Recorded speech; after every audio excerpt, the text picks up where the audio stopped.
శ్రోతలకు నమస్కారం. మాతృత్వం అనేది ఒక అద్భుతమైన అనుభవం. కానీ ఈ మధ్య కాలంలో గర్భిణీ స్త్రీల పరిస్థితి చూస్తుంటే కాన్పు అనగానే ఆపరేషన్ తప్పనిసరి అనే పరిస్థితి అన్నట్టు అయిపోయింది. కత్తిగాటు లేనిదే బిడ్డ బయటకు రాదు అనే పరిస్థితికి మనం వచ్చేసాము అంటే ఆశ్చర్యపోనక్కర్లేదు. అసలు నార్మల్ డెలివరీ ఎందుకు తగ్గింది? మన తెలంగాణ ఆడబిడ్డలు మళ్ళీ పాతకాలంలో లెక్క గట్టిగా ఆరోగ్యంగా ఉండి సుఖప్రసవం కావాలంటే ఏం చెయ్యాలి, ఏం తినాలి అనే విషయాలపై మనకు అవగాహన కల్పించడానికి ఈరోజు మనతో పాటు ఉన్నారు ప్రముఖ గైనకాలజిస్టు శ్రీమతి సుష్మ గారు. వారిని అడిగి మరిన్ని విషయాలు తెలుసుకుందాం. నమస్కారం అండి డాక్టర్ గారు. నమస్కారం సార్. మేడం, అసలు ముందుగా నార్మల్ డెలివరీ అంటే ఏంటి? సో నార్మల్ డెలివరీ అంటే మనకి గర్భసంచి ముఖద్వారం నుంచి బేబీ డెలివరీ అనేది జరుగుతుంది. This is a long process. దీనికి నొప్పులు తీయాలి. దాంతోపాటు బిడ్డ తల కిందకున్నప్పుడు మాత్రమే నార్మల్ డెలివరీస్ అనేవి చాలా వరకు సాధ్యం అవుతూ ఉంటాయి. ఇంకే పొజిషన్స్లో ఉన్నా నార్మల్ డెలివరీలు సాధ్యం అవ్వవు అనమాట. అడ్డంగా ఉన్నా, లేకపోతే ఫస్ట్ టైం డెలివరీలో కాళ్ళు కిందకుండి తల పైకున్నా, లేకపోతే ఆబ్లిక్ అంటారు, అడ్డంగా కాదు కంప్లీట్గా, అలా అని నిలువు కాదు, మధ్యస్థంగా ఉన్నా కూడా నార్మల్ డెలివరీలు అవ్వవు. సో ఇలా అన్నీ మనకి ఫేవరబుల్ ఫ్యాక్టర్స్ ఉన్నప్పుడు నొప్పులు కరెక్ట్గా వచ్చి న్యాచురల్ ఓపెనింగ్ నుంచి ఒక బేబీని డెలివరీ చేస్తే అది నార్మల్ డెలివరీ అంటాం అన్నమాట. అయితే మామూలుగా పిండం ఎదిగేటప్పుడు తల క్రిందికి ఉండే అలా పెరుగుతుందా పాప, లేకపోతే ఎలా అయినా పెరగచ్చా? ఫస్ట్ బేబీ ఏ పొజిషన్లో అయినా ఉంటుంది. కొన్నిసార్లు కిందకు ఉంటుంది, కొన్నిసార్లు అడ్డంగా ఉంటుంది, కొన్నిసార్లు కాళ్ళు పైకి ఉంటాయి, కిందకు ఉంటాయి, డిఫరెంట్గా ఉంటుంది. బట్ ఎప్పుడైతే 9వ నెల నిండి ఆ టైంలో, అంటే కరెక్ట్గా 36 నుంచి 37 వారాలప్పుడు ఏ పొజిషన్ అయితే డెఫినెట్గా డిఫైన్ అయి ఉంటుందో దానివల్ల మాత్రమే నార్మల్ డెలివరీ అనే ప్రక్రియ అనేది డిసైడ్ అవుతుంది అనమాట. సో ఇప్పుడు మామూలుగా మా మెడికల్ భాషలో 37 వారాలు నిండితే దాన్ని నెలలు నిండిన బిడ్డ అంటాం. సో నార్మల్గా అందరికీ ఉండే అపోహ 9 నెలలు ప్రెగ్నెన్సీ అని. ఇది కాదు. ప్రెగ్నెన్సీ అనేది 10 నెలలు.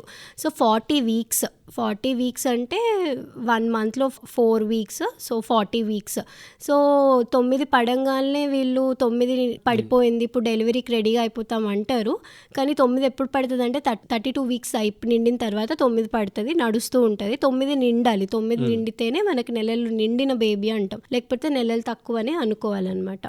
సో 37 వీక్స్ అప్పుడు, ఎప్పుడైతే 37 వారాలప్పుడు ఏదైతే బేబీ పొజిషన్ ఫిక్స్ అయి ఉంటుందో ఆ పొజిషన్ బట్టే మనం నార్మల్ అవుతుందా సిజేరియన్ అవుతుందా అనేది చెప్పగలం. సో ఫస్ట్ టైం ప్రెగ్నెన్సీ ఉన్న వాళ్ళలో కాళ్ళు కిందకుంటే అప్పుడు మాత్రం మనకి ఇంకొక ఆప్షన్ ఉండదు, ఖచ్చితంగా సిజేరియన్ చేసుకోవాల్సి వస్తుంది.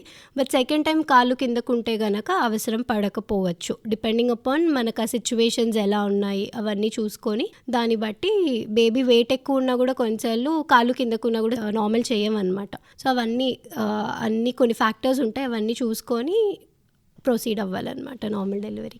మేడం, మరి సిజేరియన్ అంటే ఆపరేషన్ ద్వారా డెలివరీ అంటారు, అంటే దీనికి నార్మల్ డెలివరీకి తేడా ఏంటి? సిజేరియన్ నార్మల్ డెలివరీకి 3 కుట్లు 4 కుట్లు మ్యాక్సిమం, అది ఒక వారంలో తగ్గిపోతుంది. But caesarean is a major surgery. ఏం కాదనుకున్నా, ఎంత రెగ్యులర్గా జరిగినా అది మేజర్ సర్జరీ. మేజర్ సర్జరీకి ఉండే అన్ని కాంప్లికేషన్స్ సిజేరియన్లో ఉంటుంది. ఇప్పుడు నార్మల్ డెలివరీలో రక్తస్రావం ఎంత ఉండొచ్చు, 250 నుంచి 400 ml లోపలే ఉంటుంది. బట్ సిజేరియన్లో యూజువల్గా రక్తస్రావం ఎంత ఉంటుంది, 500 to 600 ml ఉంటుంది. ఆల్మోస్ట్ 2 ప్యాకెట్స్ ఆఫ్ బ్లడ్ అంటాం అనమాట.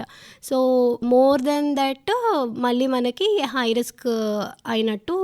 సో అండ్ నార్మల్ డెలివరీలో అడ్వాంటేజెస్ ఏంటంటే, నార్మల్ డెలివరీలో ఓన్లీ రెస్ట్, అంటే మనం సిజేరియన్లో ఒక 6 వారాలు కింద కూర్చోవద్దు, బరువులు 6 months ఎత్తద్దు, మీ బేబీ బరువు ఎంత ఉంటే అంత ఎత్తుకోండి అని చెప్తామన్నమాట. కాకపోతే నార్మల్ డెలివరీస్లో ఈ ప్రక్రియ అంతా ఉండదు. Only first few weeks rest తీసుకుంటే సరిపోతుంది. అలా అని ఇంటి పనులు మొత్తం కంప్లీట్గా బరువు బాధ్యతలు మీద వేసుకోమని కాదు, అట్లీస్ట్ తన బేబీ పనులు తను చేసుకోవచ్చు, తనని తన బేబీని చూసుకోవచ్చు నార్మల్ డెలివరీస్లో. కానీ చాలా వరకు సిజేరియన్స్లో ఏమవుతాయి, ఆ స్కార్ ఉండడం వల్ల వెంటనే లెగవలేరు, కూర్చోలేరు, నొప్పులు ఉంటూ ఉంటాయి. ఆ నొప్పితోనే కింద బ్లీడింగ్ అవుతూ ఉంటుంది. ఆ బ్లీడింగ్తోనే మళ్ళీ పైన పాపకి పాలు ఇవ్వాలి. దీంతోపాటు తన పనులు చేసుకోవాలి, తన పాప పనులు చేసుకోవాలి, డైపర్స్ క్లీన్ చేసుకోవాలి, ఏమైనా చిన్నవి ఉంటే చేసుకొని పెట్టుకోవాల్సి వస్తుంది. సో రికవరీ అనేది కొంచెం లేట్. ఇప్పుడు లాప్రోస్కోపీకి, ఓపెన్ సర్జరీస్కి ఎంత డిఫరెన్స్ ఉందో నార్మల్ డెలివరీకి, సిజేరియన్స్కి కూడా అంత డిఫరెన్స్ ఉంది. రికవరీ కొంచెం లేట్ అవుతుంది. మళ్ళీ నార్మల్ లైఫ్ స్టైల్కి రావడానికి కూడా టైం పడుతుంది అనమాట. నార్మల్ డెలివరీస్కి అంత ఎక్కువ ఉండదు. నార్మల్ డెలివరీస్ ఒక 15 days మంచి రెస్ట్ తీసుకుంటే తర్వాత చిన్ని పనులు విత్ ఫ్యామిలీ సపోర్ట్ చేసుకోవచ్చు. ఇది ఒకటి ఉంటుంది. అండ్ ఇంకొకటి ఏంటంటే ఈ నొప్పి వల్ల బేబీకి మదర్కి బాండింగ్ అది కూడా. ఇప్పుడు బేబీ నైట్ ఏడుస్తుంది, మదర్ లేచి కూర్చొని పాలివ్వాలి, అందరూ పడుకొని ఉంటారు, తిని మాత్రం కూర్చొని పాలిస్తుంది. ఆ సిజేరియన్ కుట్లు నొప్పులు పెడుతూ ఉంటాయి, లాగుతూ ఉంటాయి, అసలు సరిగా పడుకోలేం, లెగడానికి కూడా ఒకళ్ళ హెల్ప్ కావాలి. బట్ నార్మల్ డెలివరీలో ఆ ప్రాబ్లం ఉండదు. సో బేబీ బాండింగ్ కూడా కొంచెం బెటర్ ఉంటుంది అనమాట. మీరు చెప్పింది చాలా ప్రాక్టికల్గా ఉంది మేడం. అయితే ఇంతకుముందు మీరు చెప్పినట్టు 9th month పడే వరకు మనం నార్మల్ డెలివరీయా సిజేరియన్ అని చెప్పలేమా? అట్లా ఉండదు sir. Most of the times ఇది సిజేరియన్ అవుతుందని తెలిసిపోతుంది. ఎలా అంటే ఒకవేళ మాయ కిందకుంది, కంప్లీట్లీ కవరింగ్ ఆస్ అంటాము, ప్లాసెంటా ప్రీవియా, ఆర్ మాకు ఒక మార్జిన్ ఉంటుంది అనమాట, 2.4 centimeters అవే ఫ్రమ్ ఆస్ అని ఉంటుంది స్కాన్స్లో. అలా ఉన్నప్పుడు మదర్కి ఎలాంటి కాంప్లికేషన్స్ లేనప్పుడు మోస్ట్ ఆఫ్ ద టైమ్స్ నార్మల్కే ట్రై చేస్తాం. బట్ ఇలాంటి ఏమైనా కాంప్లికేషన్స్ ఉంటే డెఫినెట్గా 100% సిజేరియన్ చేసుకోవాల్సింది. ఎందుకంటే బేబీ తల ఫస్ట్ రావాలి, ఆ తర్వాతే మాయ అనేది రావాలి. కానీ ఇక్కడ రివర్స్ ఉంది కదా, మాయ ఫస్ట్ ఉంది, తర్వాత బేబీ తల ఉంది. సో యూజువల్గా ఇలాంటి వాటిల్లో సిజేరియన్ చేసేసుకుంటాం. కానీ దాంట్లో కూడా 2.4 centimeters దూరం ఉంటే సరిపోతుంది మనకు నార్మల్ డెలివరీకి. కాకపోతే వాళ్ళలో కొంచెం బ్లీడింగ్ ఛాన్సెస్ ఉంటాయి, మనం కొంచెం ప్రిపేర్డ్గా ఉంటే సరిపోతుంది అనమాట. అయితే మేడం, మన అమ్మమ్మల కాలంలో చూస్తే దాదాపు 10 మందిని పిల్లల్ని కన్నా వాళ్ళు నార్మల్ డెలివరీ అయ్యేవాళ్ళు. కానీ ఈరోజు పరిస్థితులు చూస్తుంటే ఫస్ట్ బేబీకి కూడా ఆపరేషన్ లేకుండా బిడ్డ బయటికి రాదనే పరిస్థితికి వచ్చేసాం. దానికి కారణం ఏమంటారు? ఇవన్నీ ఎన్వైర్మెంటల్ ఫ్యాక్టర్స్, ఎమోషనల్ ఫ్యాక్టర్స్, తర్వాత మన మోడర్న్ లైఫ్ స్టైల్ అన్ని కారణం ఉన్నాయి సార్. సో ఫస్ట్ మన అమ్మమ్మల కాలంలో తీసుకుంటే వాళ్ళకి రెస్ట్ అనేదే లేదు. ఇప్పుడు ఈ కాలంలో ప్రతి ఒక్కరికి బెడ్ రెస్ట్ తీసుకోవాలి. మొన్న కూడా నా దగ్గరకు ఒక పేషెంట్ వచ్చింది, మేడం నేను కింద కూర్చుంటే మా వాళ్ళు తిడుతున్నారు, మేడం కింద కూర్చోకూడదు అంటున్నారు, ఓన్లీ ఫ్యూ కండిషన్స్లో మాత్రమే మనం అట్లాంటివి బెడ్ రెస్ట్, కింద కూర్చోవద్దు, కొంచెం జాగ్రత్తగా ఉండు, ప్రెషస్ ప్రెగ్నెన్సీస్లో వీళ్ళలో మాత్రం చెప్తాం. కానీ బట్ రెగ్యులర్ యాక్టివిటీస్ కూడా చేసుకోవచ్చు, దానిలో ఏం ప్రాబ్లం ఉండదు. ఈ అపోహలు అనమాట, కింద కూర్చోకూడదు, అసలు పనులు చేయకూడదు, నించోకూడదు ఎక్కువసేపు అని. సో మన అమ్మమ్మలు ఎలా చేసుకొని ఉంటారు సార్, కత్తిపీట మీద కూరగాయలు తరుక్కొని ఉంటారు.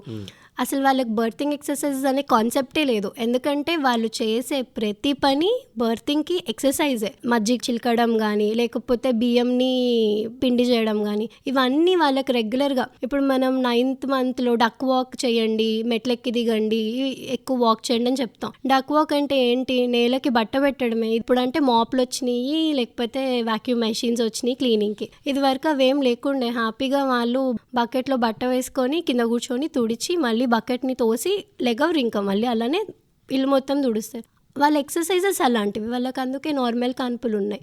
కాకపోతే ఇప్పుడు ఏంటంటే మెడికల్ అవేర్నెస్ కూడా పెరిగింది. సో కొంచెం పొట్ట టైట్ అవ్వగానే వచ్చేస్తారు డెఫినెట్గా, మేడం పొట్ట టైట్ అవుతుంది, బేబీకి ఏదైనా ఇబ్బంది అవుతుందా అని. ఇది వరకు ఇంత హాస్పిటల్ అవేర్నెస్ లేదు, మంత్రసానులు వచ్చి చూస్తేనే మనకి తెలుస్తుంది. సో చిన్న నొప్పులు వారం 10 రోజులు ఉన్నా కూడా, పొట్ట టైట్ అవుతూ ఉన్నా కూడా వాళ్ళు భరించగలిగారు అనమాట. సో వెంటనే హాస్పిటల్కి పరిగెత్తడం లేదు. సడన్గా పెద్ద నొప్పులు రావడం, లేకపోతే వాటర్ లీక్ అవ్వడంతో ఓకే ఫైన్ యాక్టివ్ లేబర్లో. సో వాళ్ళు హాస్పిటల్కి లేకపోతే మంత్రసానుల దగ్గరికి వెళ్ళిన ప్రక్రియనే యాక్టివ్ లేబర్లో వెళ్ళారు. అందుకే వెళ్ళంగానే చాలామంది చెప్తుంటారు కదా, నేను ఇలా వెళ్ళాను, అలా కనేసాను, ఇలా వచ్చేసాను.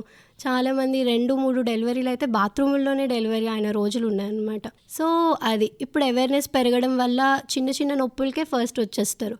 సో అది కూడా మనకి డిఫరెన్స్ ఉంటుంది. అండ్ ఇప్పుడు ఇంకా ఈ సెడెంటరీ లైఫ్ స్టైల్స్, అసలు వాకింగ్స్ ఉండట్లేదు, చాలామంది వాళ్ళకి కూర్చొనే వర్క్ ఎక్కువ ఉంటుంది. సో దానివల్ల వెయిట్ గెయిన్ ఉండడం, బేబీ వెయిట్ ఎక్కువ ఉండడం, ఇట్లాంటివి కూడా జరుగుతూ ఉన్నాయి. అండ్ ఇప్పుడు ఫుడ్ కూడా ఇదివరకు అంటే బాగా పోషకంగా తినేవాళ్ళు, తిన్నదానికి అరిగేలాగా వర్క్ చేసేవాళ్ళు. ఇప్పుడు జంక్ ఫుడ్స్ ఎక్కువ అవుతున్నాయి, కార్బోహైడ్రేట్స్ ఎక్కువ అవుతున్నాయి, ప్రోటీన్స్ తక్కువ, ఫైబర్స్ లేవు. సో ఆబ్వియస్గా మదర్ న్యూట్రిషన్ వీక్గానే ఉంటుంది, హైడ్రేషన్ ఉండదు. సో దానికి తోడు ఎక్కువ ఫ్యాట్స్ తినడం, దానివల్ల బేబీ కూడా ఎక్కువ వెయిట్ రావడం, 3.5 4 kgs బేబీ.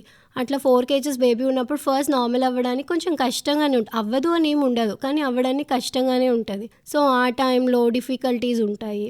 ఇవన్నీ నార్మల్స్కి, మన పాత కాలానికి ఇప్పటికీ ఉన్న differences. On top of that family support. ఇది వరకు హాస్పిటల్స్లో నార్మల్ డెలివరీ అది ఒక్కటే option, caesarean is a last option అసలు. కానీ ఇప్పుడు 2 ఆప్షన్స్ ఈజీ అవైలబిలిటీ ఉంటుంది.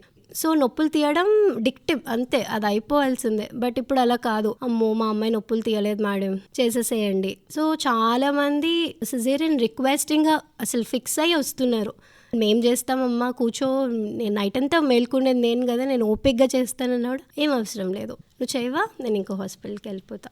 మేడం, మీరు అప్పటికి ఇప్పటికి ఉన్న తేడాను చాలా బాగా చెప్పారు. అయితే ఇది కాకుండా కూడా పబ్లిక్లో ఒక ఒపీనియన్ ఉంది. ఏంటంటే కొంతమంది డాక్టర్లు లేదా కొన్ని తరగతులకు చెందిన హాస్పిటల్స్ కావాలనే డబ్బు కోసం సిజేరియన్కి వెళ్తున్నారు, అసలు నార్మల్ డెలివరీ అయ్యే అవకాశం ఉన్నా కూడా వాళ్ళు ఆపరేషన్కే ప్రయారిటీ ఇస్తున్నారు అనే అభిప్రాయం ప్రజల్లో చాలామందిలో ఉంది. దీనికి మీ అభిప్రాయం ఏంటి? నేను కూడా చాలా విన్నాను సార్ ఇదే మాట. కాకపోతే ఇప్పుడు ఆ అపోహ పోవడానికే చాలా హాస్పిటల్స్లో నార్మల్ డెలివరీకి సిజేరియన్కి సేమ్ ప్రైస్ మెయింటైన్ చేస్తున్నారు. ఇన్ఫ్యాక్ట్ కొన్ని హాస్పిటల్స్లో సిజేరియన్ కన్నా నార్మల్ డెలివరీ ప్యాకేజెస్ ఎక్కువ. ఎందుకంటే నార్మల్ డెలివరీలో సిజేరియన్ ఏముంది సార్, ఓకే అడ్మిట్ అయ్యామా, వెళ్ళామా, కట్ చేసానా, 1/2 hour పని, లేకపోతే 40 minutes పని, అంతే అయిపోయింది, వచ్చేసాను. బట్ నార్మల్ డెలివరీ అలా కాదు కదా, కాన్స్టెంట్గా బేబీని మానిటర్ చేయాలి, నేను అక్కడే ఉండాలి. అంటే మనం పర్సనల్గా పేషెంట్కి ఉండాలి, సపోర్ట్ చేస్తూ ఉండాలి, కాన్స్టెంట్గా మానిటర్ చేసుకుంటూ ఉండాలి. రాత్రి డెలివరీ అయితే వెళ్ళి చేయాలి. సో అంత పెద్ద పని డాక్టర్స్ చేయడానికి రెడీగా ఉన్నా కూడా పేరెంట్స్ బేబీకి ఏదైనా అయిపోతుంది అనే రీజన్తో ఒకటి సిజేరియన్స్ ఎక్కువ అడుగుతున్నారు. సో అదొక అపోహ. సో కాకపోతే ప్రైజెస్ అయితే ఇప్పుడు 2 సేమ్గానే ఉన్నాయి, నార్మల్ డెలివరీకి సిజేరియన్స్కి.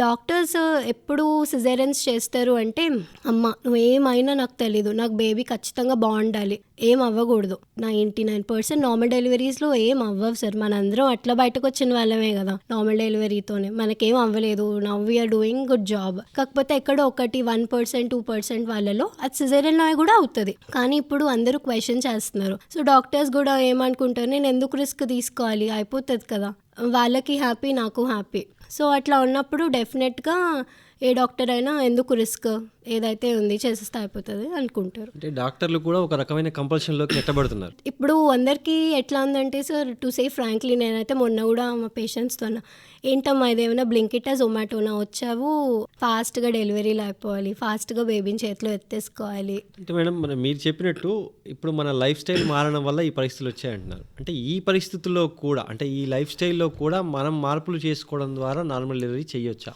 ఇప్పుడు నేను హాస్పిటల్లో లాస్ట్ మంత్ సగం నార్మల్ అయినాయి సార్ నావి అన్నీ. చేసుకోవచ్చు. ఎలా అంటే యూజువల్గా డాక్టర్స్ 5th month స్కాన్ అయిపోయి మాయ పైకి వెళ్ళిపోయింది అన్న తర్వాత నేను వాళ్ళకి బర్తింగ్ ఎక్సర్సైజెస్ స్టార్ట్ చేస్తా. అప్పటి నుంచే నార్మల్ డెలివరీకి ప్రిపేర్ చేయడం స్టార్ట్ చేస్తా. అమ్మ నొప్పి ఉంటుంది, చాలా నొప్పి ఉంటుంది డెఫినెట్గా, but we are there to support you, ఈ ఎక్సర్సైజ్ చెయ్యు. సో నెలలకి తగ్గట్టు ఎక్సర్సైజెస్ ఉంటాయి, ఎక్సర్సైజెస్ అన్నీ చెప్తామన్నమాట, చెప్పి చేసుకోమని ఇది ఉంటాం. చాలామంది పేరెంట్స్ వస్తారు, అమ్మ మా అమ్మాయి 19 ఏళ్ళే 20 ఏళ్ళే నొప్పులు తీయలేదేమో, ఇంత చిన్న అమ్మాయి నొప్పులు ఎలా తీస్తుంది. అరే 19 ఏళ్ళకి లేని ఓపిక 35 ఏళ్ళకి ఎక్కడి నుంచి వస్తుంది, రాదు కదా. వాళ్ళకే ఓపిక లేదంటే ఇంకా మిగతా వాళ్ళకి ఏం ఓపిక ఉంటుంది. అలా అని కూడా సిజేరియన్ చెప్పించుకునే వాళ్ళు ఉన్నారు. సో అవన్నీ తగ్గించడానికే ముందర నుంచి ప్రిపరేషన్, వాళ్ళని ముందర నుంచి ఎక్సర్సైజెస్, ఫుడ్ మెయింటెనెన్స్, కొన్ని ప్రత్యేకమైన ఫుడ్స్ ఉంటాయి నార్మల్ డెలివరీ టైంలో కొన్ని తీసుకోవాల్సింది. సో దట్ ఇది ద్వారాన్ని సాఫ్ట్ చేసి న్యాచురల్గా ఓపెన్ చేయడానికి హెల్ప్ చేస్తాయి. ఇప్పుడైతే నార్మల్స్కి మళ్ళీ చేసుకోవాలి, చేయాలి అని వస్తుంది. సో నాకు ఓన్లీ పేషెంట్స్ని కౌన్సిల్ చేయడం కాదు, వాళ్ళ పేరెంట్స్ని కూడా కౌన్సిల్ చేయాలన్నమాట. మీరు అన్నట్టు ఇప్పుడు నార్మల్ డెలివరీ చేయాలంటే ప్రెగ్నెన్సీ వచ్చిన దగ్గర నుండి డెలివరీ వరకు ఏ మంత్లో ఎటువంటి ఎక్సర్సైజ్ చేయాలి, ప్రతి నెల డాక్టర్ని ఖచ్చితంగా కన్సల్ట్ అవ్వాలా, అలాగే ఫుడ్స్ విషయంలో ఎటువంటి జాగ్రత్తలు తీసుకోవాలి?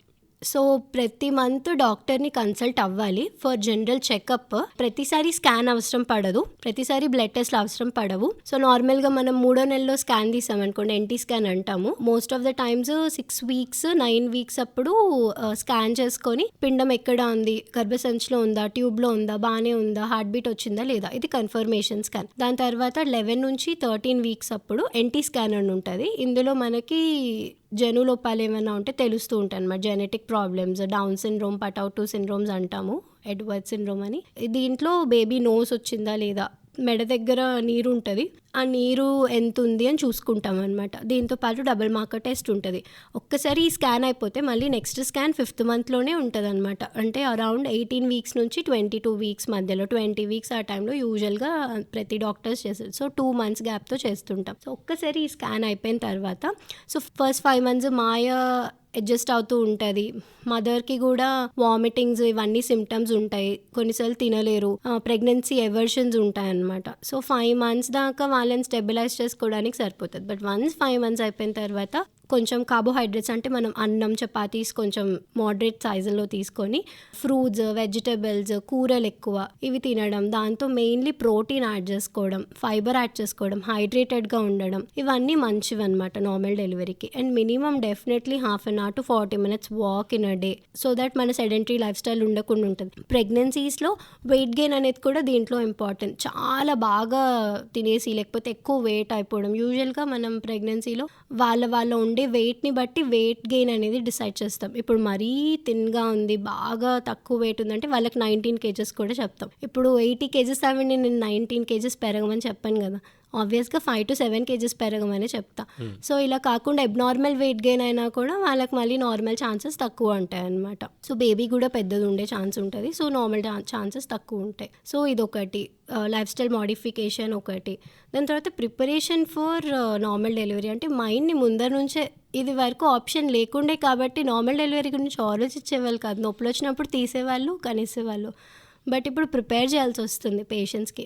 ఏం కాదు, నేను ఉన్నాను, హాస్పిటల్లో అందరూ ఉంటారు, డోంట్ వరీ, ఇదిగో నీ బేబీ హార్ట్ బీట్ని కంటిన్యూస్గా మానిటర్ చేస్తాం, ఏదన్నా అవుతే వెంటనే సిజేరియన్ తీసుకుంటాం అన్నీ చెప్పి చేయాల్సి వస్తుంది అనమాట. ఫస్ట్ వాళ్ళు మానసికంగా సిద్ధంగా ఉండాలి, వాళ్ళు, మదర్, ఫాదర్, హస్బెండ్, ఎవ్రీబడి. అయితే మేడం, మామూలుగా ఇప్పుడు మీరు అన్నట్టు వాక్ చేయొచ్చు ఇవన్నీ చెప్పారు కదా, చాలామంది మహిళలు ఎవరైతే ఉన్నారో వాళ్ళు గర్భం ధరించిన తర్వాత డాక్టర్ దగ్గరికి వెళ్తే మీరు వీక్గా ఉన్నారు, బెడ్ రెస్ట్ అని చెప్తున్నారు. బెడ్ రెస్ట్ అని చెప్పిన తర్వాత వాళ్ళు మెంటల్గా ఫిక్స్ అవుతుంది అంటే బెడ్ రెస్ట్ చెప్పారు కాబట్టి అది కంపల్సరీ సిజేరియనే అంటున్నారు. అది ఎంతవరకు నిజం? అలా కాదు సార్, అంటే ఫస్ట్ 5 months ఎవరికైనా చాలా వరకు మాయ కిందకు ఉంటుంది కాబట్టి బెడ్ రెస్ట్ తీసుకోండమ్మా, బ్లీడింగ్ ఛాన్సెస్ ఉంటాయి. బ్లీడింగ్ పని చేసినా చేయకపోయినా అవుతుందంటే అవుతుంది. ఇప్పుడు ఆ పిండం బాగాలేదు, అది బై నేచర్ పోవాల్సిందే, దేవుడు దానికి ఆయుష్ రాసి పెట్టలేదు. అది నువ్వు నేను ఎన్ని మాత్రలు పెట్టి ఎన్ని ఇంజెక్షన్ చేసినా ఆ పిండం బయటకి రావద్దు అని డిసైడ్ అయింది అంటే నేచర్ వైజ్ రాదు. బట్ కొన్ని మధ్యస్థంగా ఉంటాయి. సో దీనికి కొంచెం సపోర్ట్, హార్మోనల్ ఇంబ్యాలెన్స్ ఉండి, లేకపోతే లూటియల్ ఫేస్ డిఫెక్ట్ అంటారు, అట్లా ఉండి, ఇంకేదైనా రీజన్స్ వల్ల పిండం ఇలా ఉంటే మనం మెడిసిన్స్ పెడతాం. ఆ టైంలో మాత్రం స్ట్రెయిన్ అయ్యే యాక్షన్స్ చేయొద్దు అంటాం అనమాట. బరువులు ఎత్తడము, మరి 2-3 గంటలు నించోవడం, దూరం కారు ప్రయాణాలు చేయడం, ఇట్లాంటివి అంటే మనకి పెల్విస్ మీద ప్రెషర్ పడకుండా నార్మల్గా ఉండదు. చాలామంది కూర్చొని వర్క్ చేస్తారు, కూర్చొని వర్క్ చేసేవన్నీ చేస్తారు. సో కంటిన్యూస్ బెడ్ రెస్ట్ అనేది మాయ కిందకుంటే తప్ప మిగతా వేటిల్లోనూ ఎక్కువ అంత suggest చేయమన్నమాట.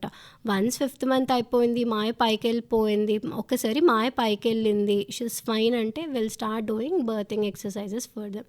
So continuous bed rest అనేది వెరీ ఫ్యూ కేసెస్, అంటే ఒక 100 మందిలో ఒకళ్ళకో ఇద్దరికో జరుగుతుంది. బెడ్ రెస్ట్ చెప్పారు కాబట్టి ఇప్పుడు కూడా బెడ్ రెస్ట్ తీసుకోమని ఇంట్లో వాళ్ళు కొంతమంది కంపల్షన్స్ చేస్తారు. ప్రెషస్ ప్రెగ్నెన్సీస్, ఇది వరకు అంటే 4-5 కనేసేవాళ్ళు, ఇప్పుడు మనకు 5 ఏళ్ళు 6 ఏళ్ళు, లేకపోతే ఇన్ఫర్టిలిటీ ఎక్కువ అవ్వడం వల్ల 10 ఏళ్ళ తర్వాత ఒక బేబీ వస్తుంది. ఇప్పుడు ఆ బేబీలో మళ్ళీ ఏదైనా ఇబ్బంది అవుతుందని ఆబ్వియస్గా వాళ్ళకి ఎక్కువ రెస్ట్ చెప్తారు, ఎక్కువ ధ్యాస వాళ్ళ మీద ఉంటుంది. సో అలా ఉన్నప్పుడు కూడా బెడ్ రెస్ట్లు ఎక్కువ అవుతాయి అన్నమాట. మేడం, ఇలాగే ఇంకొకటి కూడా ఏంటంటే, మామూలుగా డెలివరీ అయ్యే టైంలో అసలు స్టార్టింగ్ ప్రెగ్నెన్సీ దగ్గర నుంచి డెలివరీకి దగ్గరగా వచ్చే వరకు కూడా నార్మల్ డెలివరీ అని చెప్పిన కేసులో కూడా చివరిలో ఉమ్మనీరు తక్కువైంది, వెంటనే మీకు సర్జరీ చేయాలని సర్జరీ చేసిన సందర్భాలు చాలా ఎక్కువగా ఉన్నాయి. అసలు ఆ ఎండింగ్ పీరియడ్ అంటే డెలివరీకి ముందు ఉమ్మనీరు ఎందుకు తగ్గుతుంది? దానికి ఎటువంటి ప్రికాషన్స్ తీసుకోవాలి ఉమ్మనీరు తగ్గకుండా? నార్మల్గా బై గాడ్స్ గివెన్ నేచర్ ఒకసారి 40 వారాలు పడిన తర్వాత ఉమ్మనీరు ఎవరికైనా తగ్గుతుంది. అంటే మాకు ఒక కట్ ఆఫ్ ఉంటుంది అనమాట. సో ఈ కట్ ఆఫ్లో ఇప్పుడు బేబీ డిఫికల్ట్ పొజిషన్లో ఉంది. సో మాకు కూడా బేబీ రైట్ సైడ్ ఉంటుంది, లెఫ్ట్ సైడ్ ఉంటుంది. సో మేము చూసుకున్నప్పుడు కూడా లెఫ్ట్ సైడ్ బేబీస్ తొందరగా డెలివరీ అవుతాయి, కొంచెం నొప్పులు ఎక్కువ వచ్చేసి సరిపోతాయి.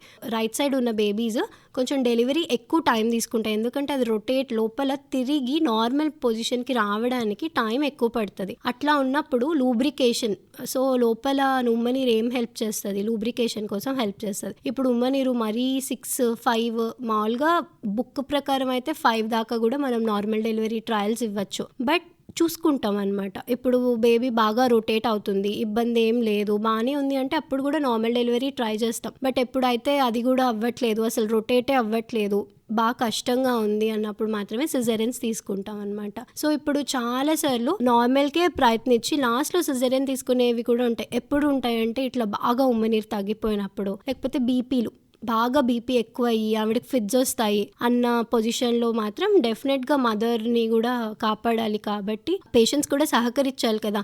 ఇప్పుడు నేను డెఫినెట్గా ఇట్లా ఉమ్మనీరు తక్కువ ఉంది అంటే ఆబ్వియస్గా చెప్పాలి వాళ్ళకి. చెప్పంగానే ఇప్పుడు ఏమంటారు, ఉమ్మనీరు తక్కువ అంటే ఉండనివ్వండి, ఏం కాదు, మీరైతే సిజేరియన్ చేసేయండి, ముందు మదర్ బేబీ హెల్తీగా వచ్చేసేయాలి అని చెప్తారు.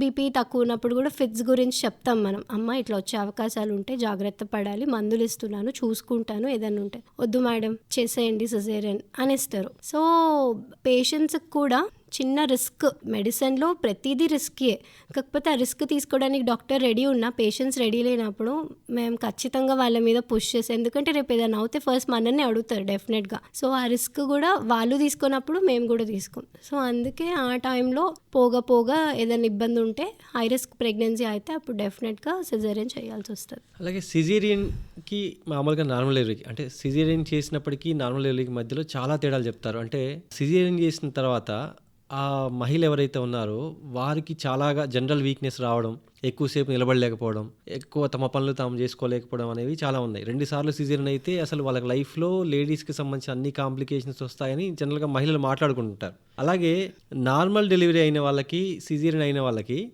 పొట్ట విషయంలో, అంటే కుట్లు వేసినప్పుడు లోపల గాలి ఉంటుందని, అందుకే పొట్ట పెద్దగా ఉంటుందని, ఒకసారి సిజేరియన్ అయితే వాళ్ళకి పొట్ట అలాగే ఉంటుంది, నార్మల్ డెలివరీ అయిన వాళ్ళకి కట్టు కట్టేసి లోపలికి తీయొచ్చు, కానీ సిజేరియన్ అయిన వాళ్ళకి కుట్లు ఉంటాయి కాబట్టి కట్టలేము, ఇలా చాలా ఉన్నాయి. అసలు నిజంగా సిజేరియన్ చేయించుకుంటే అన్ని కాంప్లికేషన్స్ ఉంటాయా?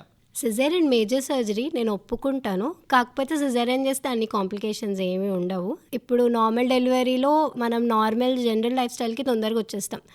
అదే ఫుడ్ మనం సిజేరియన్ మదర్స్కి కూడా ఇస్తాం.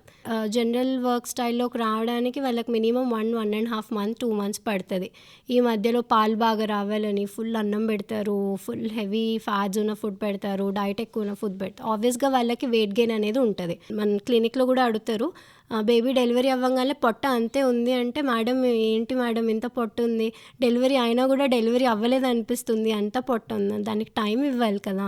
ఇది వరకు ఎక్సర్సైజులు చేయాల్సిన అవసరం లేకుండే, జనరల్ లైఫ్ స్టైల్లోనే ఎక్సర్సైజెస్ ఉండేవి. సో అబ్డామెన్ కోర్ ఎక్సర్సైజెస్ ఇవన్నీ అయిపోయేవి. కానీ ఇప్పుడు దానికంటూ ప్రత్యేకంగా టైం తీయాలి. ఇప్పుడు నేను ఒక విలేజ్ నుంచి వస్తున్న వాళ్ళకమ్మ, నువ్వు రోజు ఎక్సర్సైజ్ చేయి, రోజు సూర్య నమస్కారాలు చేయి అంటే, వంగాలా మేడం, కూర్చోవాలా మేడం, ఆబ్వియస్గా అంటారు. అండ్ ఈ నడుము కట్టు నార్మల్గా మనం అనేది, సో పేరులోనే అది నడుము కట్టు, అది పొట్ట కట్టు అసలు కానే కాదు. సో కట్టుతో పొట్ట తగ్గుతుంది అనేది ఒక అపోహ. సో బేసిక్గా నడుము కట్టు ఇస్ ఫర్ బ్యాక్ సపోర్ట్, ఎందుకంటే ప్రెగ్నెన్సీలో పొట్ట ముందుకు వస్తుంది, బ్యాక్ మనకి వెన్నుపూస స్పైన్ పొజిషన్ చేంజ్ అవుతుంది, దాన్ని కొంచెం సెటరేట్ చేయడానికి మనం సపోర్ట్ ఇస్తున్నాం, కానీ అది ఇవ్వకపోయినా అది సెట్ అవుతుంది, కాకపోతే అది ఎక్స్ట్రా సపోర్ట్ అంతే, కానీ దానివల్ల పొట్ట అయితే తగ్గదనమాట. సో ఇదొక అపోహ. ఒక 6 వీక్స్ తర్వాత బెల్ట్ వేసుకోమని చెప్తాం, అది కూడా నడుము కోసమే, పొట్ట కోసం కాదు. బట్ స్టిల్ అడిగితే చెప్తాం 6 వీక్స్ అడిగితే, ఎందుకంటే కుట్లు ఉంటాయి, అవి కంఫర్టబుల్గా హీల్ అవ్వాలి. చాలాసార్లు 1 నెల తర్వాత కుట్ల బాధలతో వచ్చిన వాళ్ళు కూడా ఉంటారు, ఎందుకంటే ప్రతి ఒక్కళ్ళకి స్కిన్ హీలింగ్ ఒకలాగే ఉండదు, డిఫరెంట్గా ఉంటుంది. వాళ్ళ ఫుడ్ మీద, వాళ్ళ ప్రీ ప్రెగ్నెన్సీ డైట్ మీద ఎక్కువ డిపెండ్ అయి ఉంటుంది అనమాట. వాళ్ళు ప్రీ ప్రెగ్నెన్సీగా హెల్దీ లేరు, ప్రెగ్నెన్సీలో మాత్రం హెల్దీగా తిన్నారు. ఫస్ట్ లేని హెల్త్ ఓన్లీ 9 మంత్స్ ప్రెగ్నెన్సీలో పెట్టుకున్నందువల్ల అయితే ఆ స్కిన్ 9 నెలలు అయితే రాత్రికి రాత్రి మారిపోదు కదా. సో అలాంటి వాళ్ళకి ఇన్ఫెక్షన్ వచ్చే ఛాన్సెస్ ఉంటాయి, మళ్ళీ కుట్లు ఊడే ఛాన్సెస్ ఉంటాయి, ఇట్లాంటివన్నీ కాంప్లికేషన్స్ ఉంటాయి. కాబట్టి బెల్ట్ 6 వీక్స్ తర్వాతే కట్టుకోమని చెప్తారు. కానీ దానికి పొట్టకి అస్సలు సంబంధం లేదు, బెల్ట్కి పొట్టకి అస్సలు సంబంధం లేదు. మరి అయితే ఈ సిజేరియన్ ద్వారా వచ్చే వీక్ని, అంటే జనరల్గా డెలివరీ తర్వాత 2 పిల్లల్ని కన్న తర్వాత చాలామంది మహిళలు ఆపరేషన్ వల్లే మేము ఇలా వీక్గా తయారయ్యాము అయినా ఆపరేషనే కావాలి. వీక్ అవుతున్నారని తెలుసు, నడుము నొప్పి వస్తుందని తెలుసు, మళ్ళీ ఫ్యూచర్లో ప్రాబ్లమ్స్ వస్తాయని తెలుసు, అయినా వచ్చి ఫస్ట్ హాస్పిటల్లో నించొని ఆపరేషనే కదా వాళ్ళు కూడా అడుగుతుంది. అదే మేడం, అంటే మనం కొద్దిసేపు నొప్పులు భరించలేక జీవితాంతం ఇబ్బందులు పడడానికి సిద్ధపడుతున్నారండి. అంతే, కరెక్ట్. నేను ఒక్కటే మన పబ్లిక్కి చెప్పాలనుకుంటున్నాను సార్, నార్మల్ డెలివరీల వల్ల బేబీకి ఏదైనా ఇబ్బంది అవుతుంది, ప్రతి కేసులో అట్లా అవ్వే ఛాన్సెస్ చాలా తక్కువ. అండ్ ఈ కాలంలో విజిలెన్సీ అంటే బేబీని ఎక్కువసేపు మానిటర్ చేసుకోవడం, మధ్యలో ఏదైనా హార్ట్ బీట్ తగ్గితే వెంటనే సిజరియన్స్ తీసుకోవడం లాంటివి జరుగుతాయి. సో బేబీ కోసం మాత్రమే నార్మల్ డెలివరీలు, అంటే బేబీకి ఏదైనా అయిపోతుంది అని నార్మల్ డెలివరీలు అవాయిడ్ చేయడం తప్పు. దాంతోపాటు మదర్ హెల్త్ కూడా చాలా ఇంపార్టెంట్, ఎందుకంటే సిజరియన్స్కి దానికి తగ్గ దాని కాంప్లికేషన్స్ ఉంటాయి. అది జనరల్ వీక్నెస్ అవ్వచ్చు, లేకపోతే నడునొప్పులు అవ్వచ్చు, దానివల్ల రావు, బట్ స్టిల్ వాటికే అటాచ్ చేస్తారు. దేనికైనా కూడా కోతే సార్. సో ఆబ్వియస్గా మనము బెటర్ లైఫ్ స్టైల్ ఉండాలి అంటే నార్మల్ డెలివరీస్కి అయితే ఇప్పటికైతే మినిమం ట్రయల్ అయితే ఇవ్వాలి, అట్లీస్ట్ ట్రయల్. చాలాసార్లు హాస్పిటల్కి వచ్చి చిన్న నొప్పులు ఉన్నప్పుడు వస్తారు. ఆ చిన్న నొప్పులు పెద్ద నొప్పులు అవ్వడానికి మినిమం ఫస్ట్ టైం డెలివరీ వాళ్ళల్లో 2 రోజులైనా పడుతుంది. ఆ 2 రోజులు వెయిట్ చేసిన తర్వాత ఆవిడ అలిసిపోయిందని అనిపించిన తర్వాత ఆ తర్వాత వచ్చి ప్రెషరైజ్ స్టార్ట్ చేస్తారు. కరెక్ట్గా అప్పుడే ఓపెనింగ్ అవ్వడం స్టార్ట్ అవుతుంది. ఇంకొక 6 గంటలు వెయిట్ చేస్తే నార్మల్ అయిపోతుంది. అయినా ఇప్పుడున్న అవగాహనకి, భయానికి, వీటికి అయిపోతుంది, బేబీ మదర్ బయటకు వచ్చేస్తుంది అనేదితో అలా చేస్తున్నారు చాలామంది. అది వాళ్ళ తప్పు అనలేము, పేషెంట్ మీద, మదర్ మీద, బేబీ మీద ఉన్న love most of the times. So అసలు దానికి మనం ఇది తప్పు అని పేరు పెట్టలేము. కాకపోతే ప్రతి ఆడపిల్లకి ఒక ఛాన్స్ అయితే ఇవ్వాలి నార్మల్ డెలివరీకి. ఎక్కడ సాధ్యం అవుతుందో అక్కడ నార్మల్ డెలివరీకి ప్రయత్నించాలి. ఓపిక తీసుకొని డాక్టర్స్ కూడా ఓపికగా కూర్చొని మానిటర్ చేసుకోవాలి. అలానే పేరెంట్స్, మదర్స్, హస్బెండ్స్ కూడా కొంచెం ఎక్కువ సపోర్ట్ చేస్తే డెఫినెట్గా నార్మల్ డెలివరీస్, ఇప్పుడు 100 డెలివరీలో డెఫినెట్గా 80% నార్మల్ డెలివరీసే ఎక్కువ ఛాన్సెస్ ఉంటాయి. సో అదొక్కటి మనం ప్రోత్సహించగలిగితే మనకి ఈ సిజేరియన్ రేట్లు అనేవి తగ్గిపోతాయి అన్నమాట. ఇప్పుడు పెయిన్లెస్ డెలివరీస్ కూడా వచ్చినాయి సార్. ఎపిడ్యూరల్ అంటాం, నడుముకి ఇంజెక్షన్ ఇవ్వడం, దానివల్ల ఓన్లీ నొప్పులు తగ్గుతాయి, బట్ పొట్ట టైట్నెస్ అలానే ఉంటుంది. అలానే ఎంటనాక్స్ అనే గ్యాస్ ఉంటుంది, ఆ గ్యాస్ని కూడా నొప్పి వచ్చిన ప్రతిసారి పీల్చమని అడుగుతాం. దాంతోపాటు మనం అంత ఎఫెక్ట్ ఉండకపోయినా ఇంజెక్షన్స్ కూడా ఇస్తాం అనమాట. మన భారతదేశంలోనే సిజేరియన్లు ఎక్కువ. ఇదే అమెరికాలోనో, యూకేలోనో, యూఎస్లో అయితే వాళ్ళకి ఇంకో ఆప్షన్ ఉండదు. వాళ్ళకి బేబీ ఏదైనా ఇబ్బంది అయితేనే, లేకపోతే మదర్తో అవ్వట్లేదు అంటేనే, లేకపోతే మదర్కి ఇంకేదైనా మెడికల్ కోమార్బిడిటీస్ అంటే బీపీ ఎక్కువ ఉండడం, షుగర్ ఎక్కువ ఉండడం, ఇంకేదైనా రీజన్ హార్ట్ ప్రాబ్లమ్స్ ఉండడం, ఇలాంటివి అయితేనే వాళ్ళు సిజేరియన్స్ ఆప్ట్ చేస్తారు. సో ఇక్కడ ఈ కాలంలో normal delivery has become luxury. Normal delivery అయిందంటే అబ్బా నార్మల్ డెలివరీ అయింది, ఎలా అంటే మనం ఒక మంచి పెద్ద వాచ్ కొనుక్కున్నట్టు, ఎప్పుడో కొన్నేళ్ళకి ఒకసారి కొనుక్కున్నట్టు normal delivery has become luxury అనమాట. అదిగో అమ్మాయి నార్మల్ డెలివరీ అయింది, ఎంత బాగా అయింది ఇట్లా. సో ఇదొక్కటి మన దగ్గర మారాలి. ఈరోజు ఈ నార్మల్ డెలివరీ గురించి మీరు చాలా స్పష్టంగా, మొహమాటం లేకుండా, నిజాయితీగా చాలా విషయాలు మాతో చెప్పారు.